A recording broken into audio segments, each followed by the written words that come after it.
People are going to be coming in as the lesson starts. We're already a minute in. Just all you need to do for your pracs is make sure that you have done the analysis section. Okay? So you do not have to do hypothesis, method, variables, diagram. This is not a science write-up. So you need to make sure that you bring in on Wednesday your experiment sheet, your table of results, and your calculations. Your calculations are that of the specific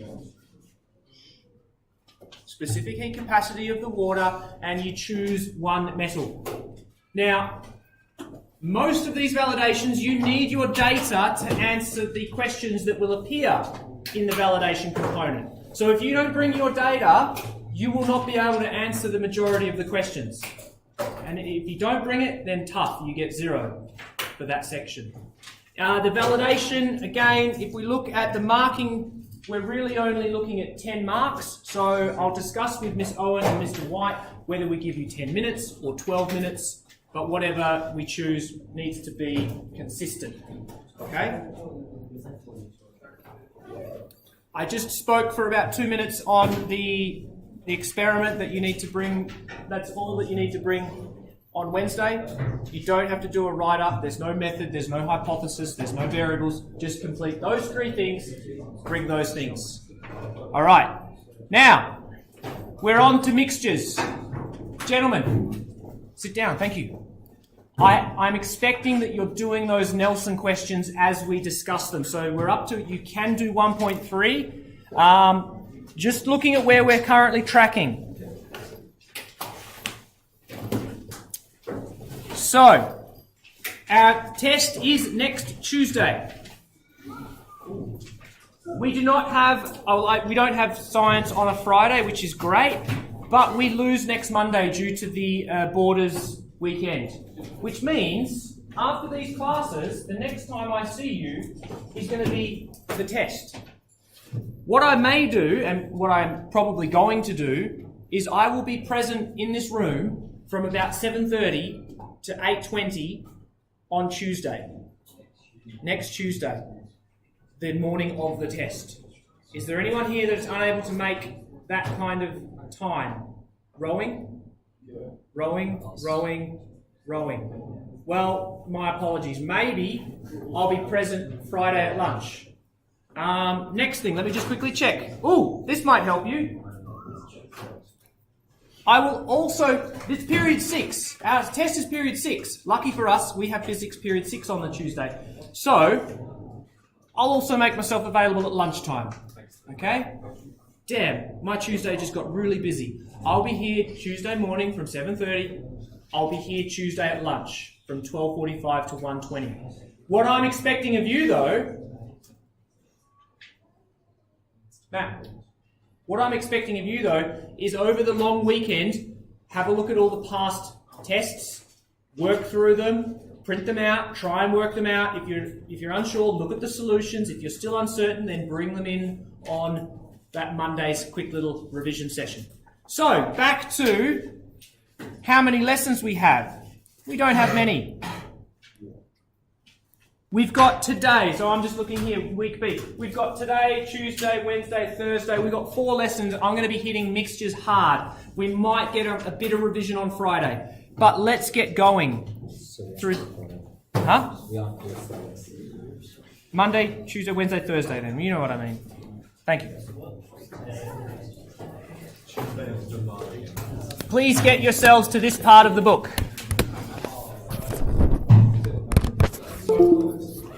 All right, here we go. So, there is a law in thermodynamics.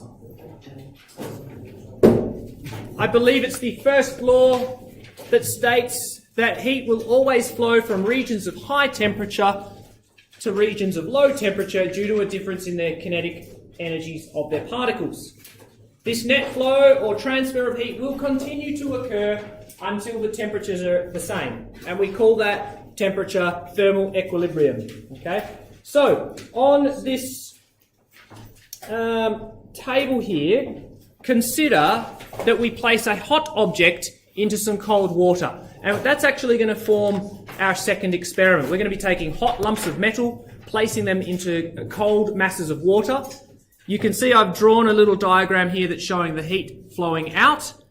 On this axis, I'd like you to write here T initial for the cold and T and initial for the hot. It doesn't matter where you place it, it's purely arbitrary. Now here's the important thing. What we will find is that the cold object will receive the amount of heat that's provided by the hot object. And the hot object will lose the heat as it's given to the cold object. And this will continue happening until they reach a common temperature, T final. So we're going to call that our thermal equilibrium. All right. So once they are both at a common final temperature, there is no net transfer of heat. Question? Did you mean to write T initial? I did mean to write T initial. Sorry, thank you. That red T should be initial temperature of the hot. Thank you. Okay. So, oops, that wasn't very good. You know what I'm trying to draw there, dashed for T final. So it's a conservation of energy, but let's just consider two examples. Can I scroll down? Yes, I hope. Have a look at the scenario here. I've made everything symmetric. We've got equal masses at nice rounded temperatures. All things being equal, you should be able to tell me what the final temperature is. Do some quick mental maths. What do you think it will be? 40 degrees. You're absolutely correct. Okay? Because they're equal, they're the same substance with the same mass, and you literally just go, well, we'll meet in the middle. But it's not ever going to be that simple. Things get trickier. Let's just look at a few things. Let's look at the Q gained. So obviously our 1 kilo of water at 20 degrees Celsius, let's quantify how much energy it gains. So we'll say Q gained equals MC delta T, 1 by 4, 180,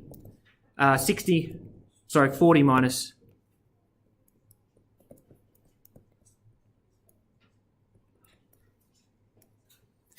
And so it gains 83,600 joules, and would say positive there. We'll put a plus sign. Okay. And again, I've got here, recall, that's going to be a positive delta T because its temperature is rising. Well, let's now look at Q lost. I'll just write here,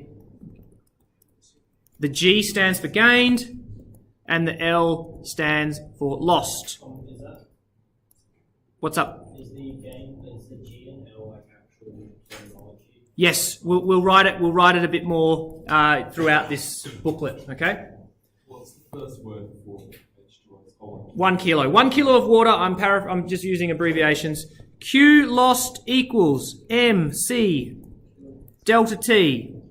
Again, we rightly assumed or calculated or mental maths that that's going to be negative 20. 1 by 4180, 40 minus 60.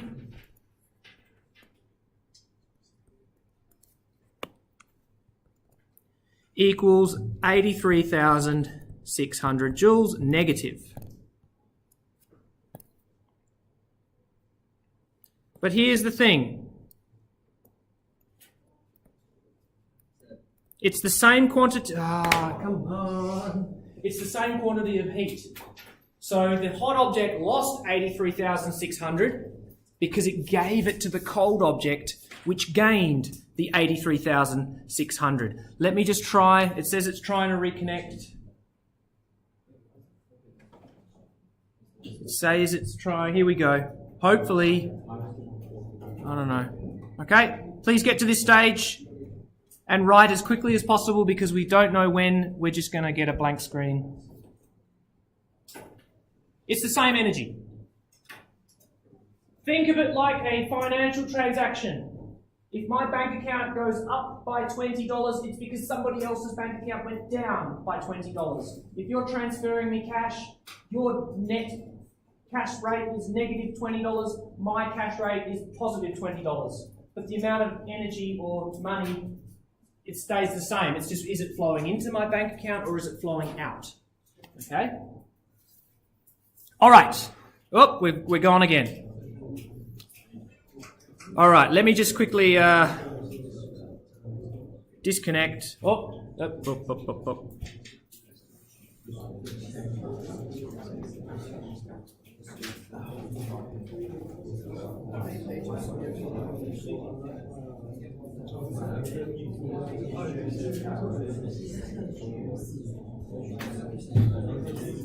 Hi, I don't have time for this. I really don't have time for this.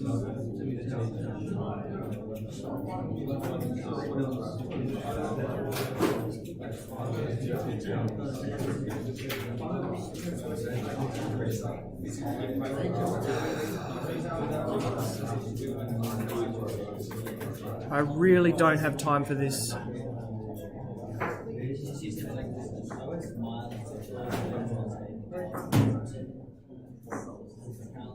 What's the... So if you use this pen on board, you just go through the paper version. I need to put it up on the board.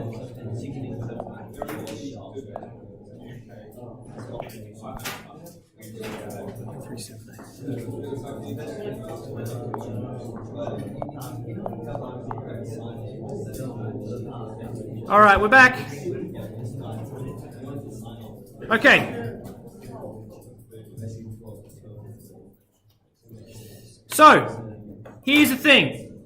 We have to assume that this system, shown in this diagram, is an isolated system or a sealed system, meaning that we're not looking at any energy being lost, we're not looking at any energy being gained. This is never the case. Even in this classroom, if you've got a hot vessel of water, some energy is going to escape. If you've got a cold vessel of water, some energy is going to enter. We try and insulate that process as much as we can by using styrofoam cups. Okay? However, let's get back down to this little box here.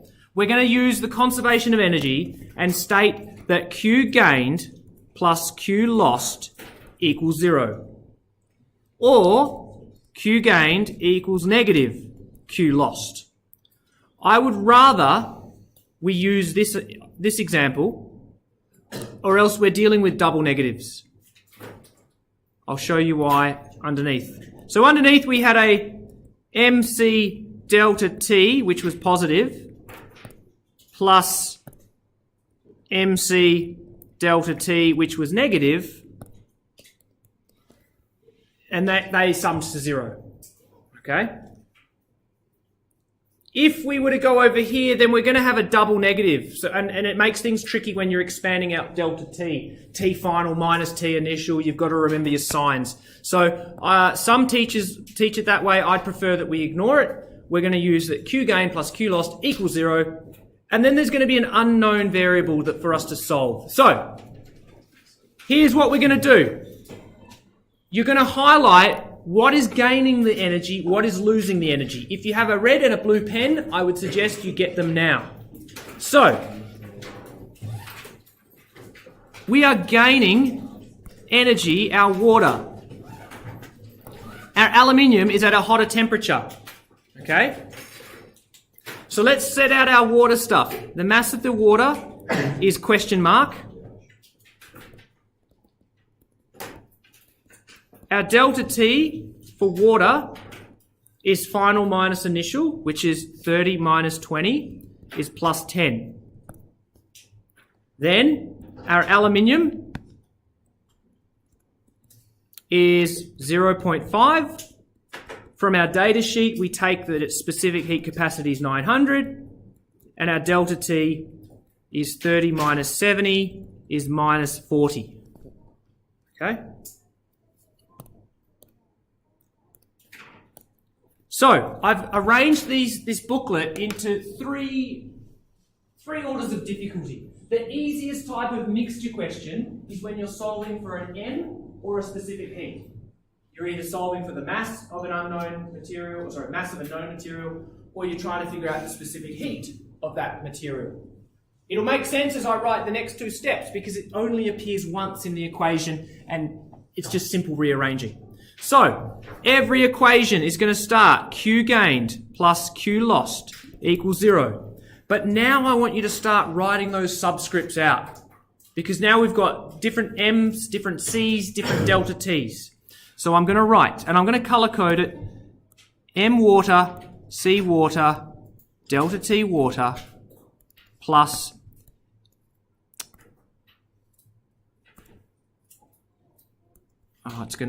what the hell just happened there? Try again. Look, missing a M there. M aluminium, C aluminium, delta T aluminium equals 0. Please write both of these steps because there will be marks awarded for it in the test. If you just jump straight to the maths and the numbers, you're going to lose marks. So our unknown is mass. So we'll just leave it as mass water. But let's start throwing everything in.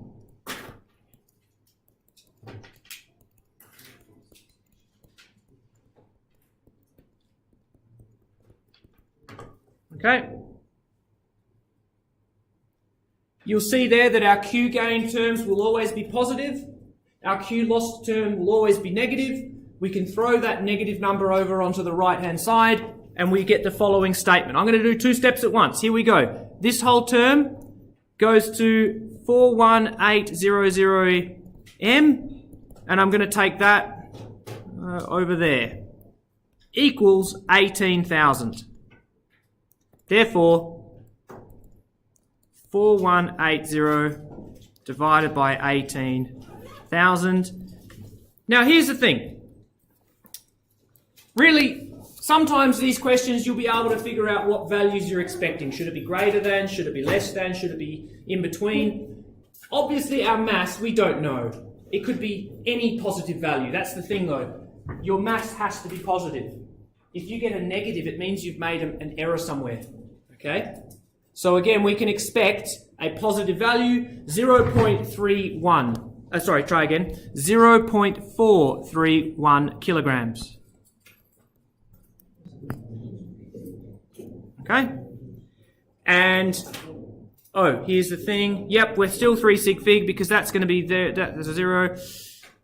So all of our values are to 3 sig fig, even our delta T's. Yes. It's the other way around. Yeah, it's the other way around. It's 18,000 over 41,000. Yeah, sure. Sorry. Damn. Apologies for everyone that just blindly followed me into that.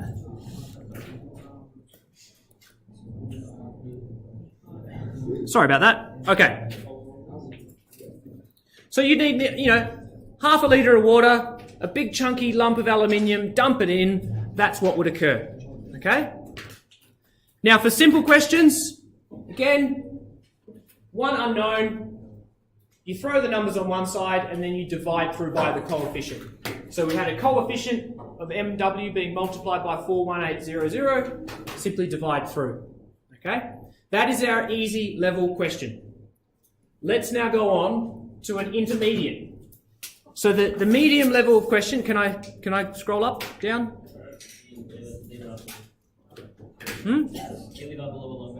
What? Is that because you've been chatting for the whole lesson? Oh, no, it's not. My pen was not working. Fix it. What do you want? Here. Thank you. Anytime. Every time. The next one. If we're solving for TI, it may be trapped inside of a delta T. We would have to expand. But again, let's highlight what's gaining the heat, what's losing the heat. Would somebody like to tell me which substance is gaining heat? The bowl, absolutely. So let's just write all the stuff down. Mass of the bowl, 0.1. Specific heat capacity has been told to be 2,000. T initial equals 25.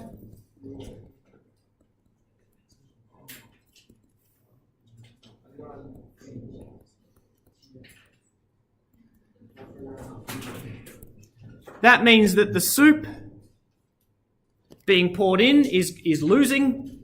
So I'll just write it here. If you want to obviously write it down the left side column, but I'm aware that people at the back need to be able to see. 0.4 specific heat capacity of the soup, 3,500. Ti equals 70. Delta T equals question mark. Well, let's just go T final.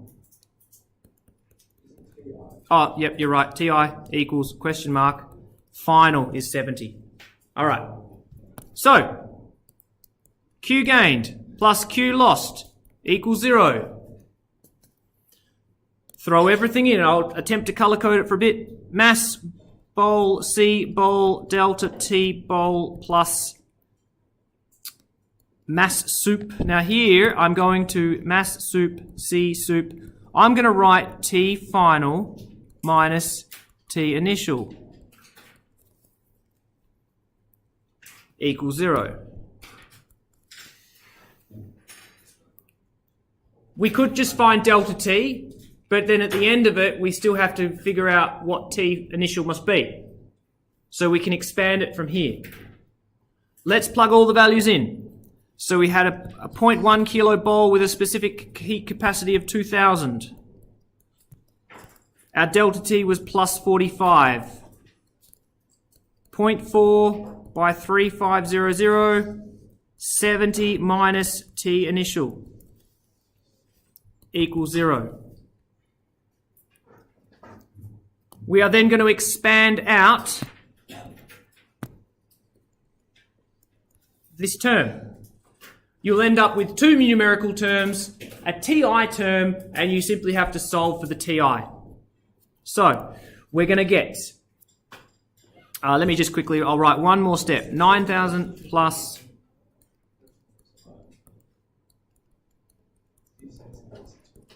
okay, now we can expand 90,000 plus 98,000 minus 1,400 T initial. Okay.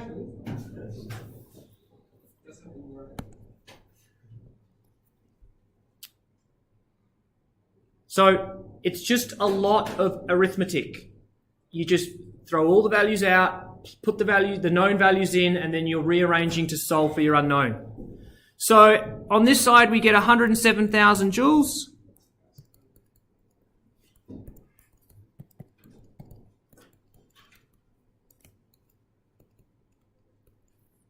Now, before we solve, here you can look at this scenario and go, what am I expecting my initial temperature to be? Do we have any limits or bounds that it can't be greater than or equal to or less than?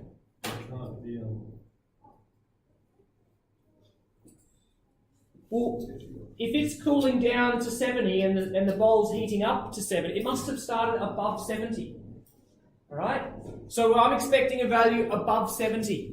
This is useful because if you stuff up, if you make it a positive, or if you forget to multiply that term, and your temperature comes out as 30 degrees, well, no, it can never do that. You can't mix a 30 degree object and a 20 degree object and the final temperature be 70. Okay? So when the calculator spits out 76.4, you know that you're on to the right track. Sounds like a plausible scenario. Notice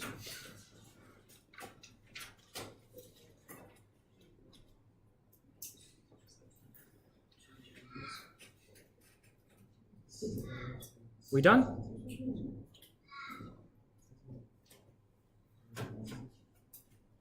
Notice that we never even solved for the Q value. We don't care. And in most questions, mixed-use questions, they are just saying, what is this final temperature? Boys at the back, Wilson, why are you talking? I do not understand why it's 70 minus Well, there's a physics help session at lunchtime in this room, which is in exactly 20 minutes. So do you want to stay back and we can go through it? Good.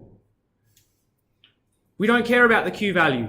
We do the little trick that Q value equals that Q value. We don't know what it is, but when we equate them, there's one unknown scenario. Okay? Now, I don't want to go into too difficult of a scenario. Maybe I do. Let's just see how many questions I've left you. All right. Could I ask you now, in these 20 minutes, to work through the easy and the medium questions? Okay? No, wait. Sorry. I've jumped the gun. Let's do the hard question. And then I'll get you to work through those questions. All right. The last one.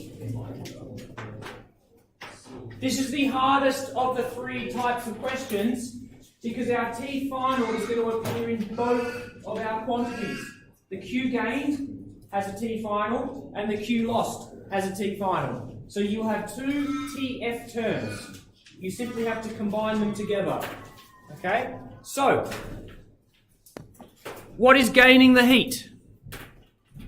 What substance? The iron or the water? All right, good. Thank you.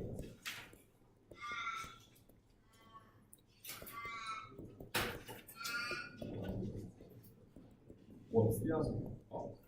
And then we have an ingot of iron. So that's going to be mass of iron is 0.03.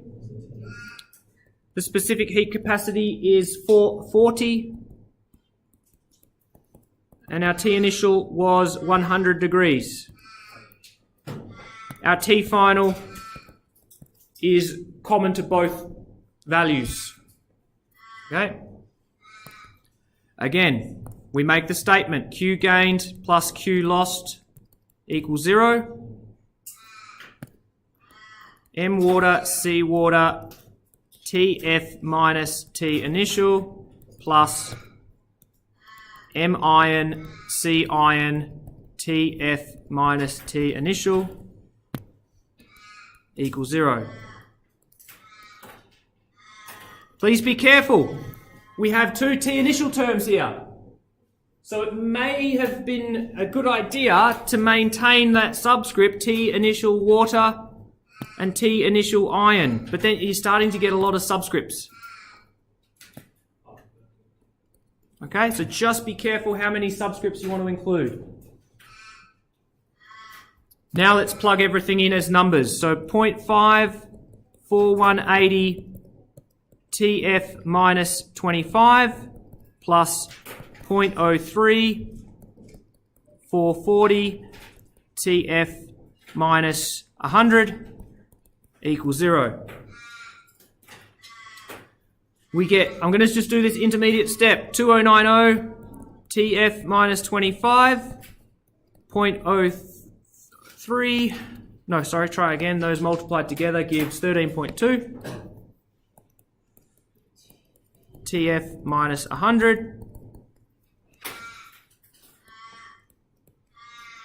and here we multiply out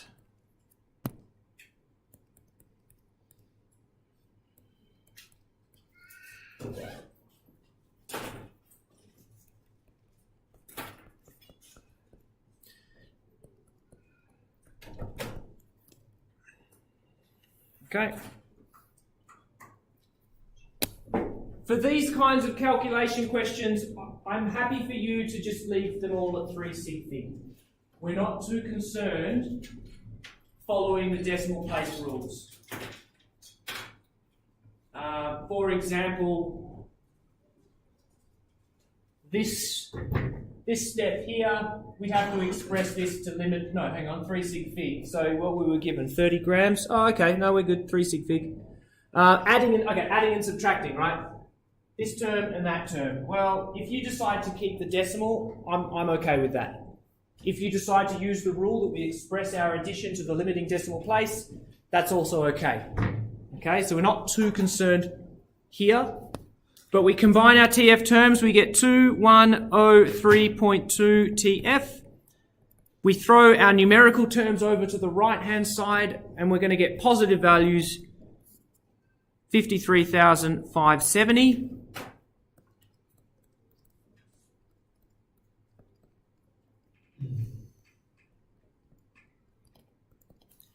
And again, before we calculate our answer, what are we expecting? Our initial temperatures were 25 and 100. And then they're going to cool to a final temperature somewhere in between. So your calculator should spit out something in between 25 and 100. Yes?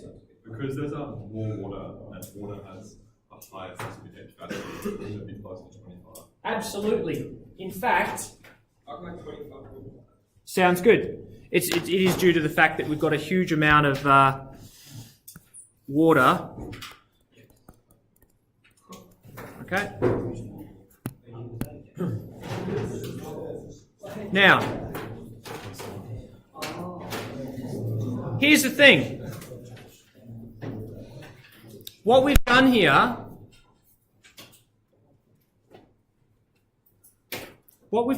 is we've evaluated this numerically. Right from the start, we plugged the values in. What we could have done is left them all in variables. I could have written MC TF minus TI. Then down here, you'd have some really big, crazy general equation with all the variables. And sometimes it's good to leave it like that. As the boys in the middle suggested, you can look at how it's proportional to. But let's just follow. We've got a large amount of water with a huge specific heat capacity. That makes these two terms really, really big. Okay? So it makes the coefficient huge. The final temperature isn't being influenced by the iron as much because it has both a low mass and a low specific heat. Okay? So when you divide by a larger value, you're going to get a smaller temperature. Okay? So really, it's this term here that caused our temperature to be so close to water, because it's the opposite. You've got a lot of mass and a huge specific heat. So it's going to take all of that energy from the ingot and go, it doesn't really change the temperature by much because of its large specific heat. Okay, now, could you please complete over the page? You've got easy, medium, and hard. They're both basically following the same idea. The first one, solving for M. That's a nice, easy equation. The next one will be solving for TI, initial temperature. Okay? All right, we'll leave the screen recording there.